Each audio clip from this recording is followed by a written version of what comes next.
Remove the fuser. Open the right door.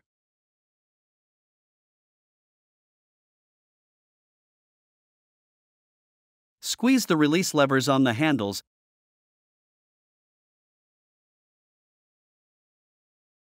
and then remove the fuser.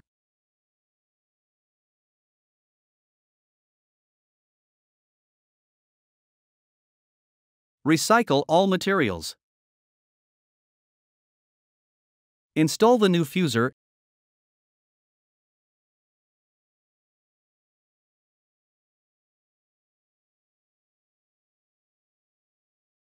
and close the right door.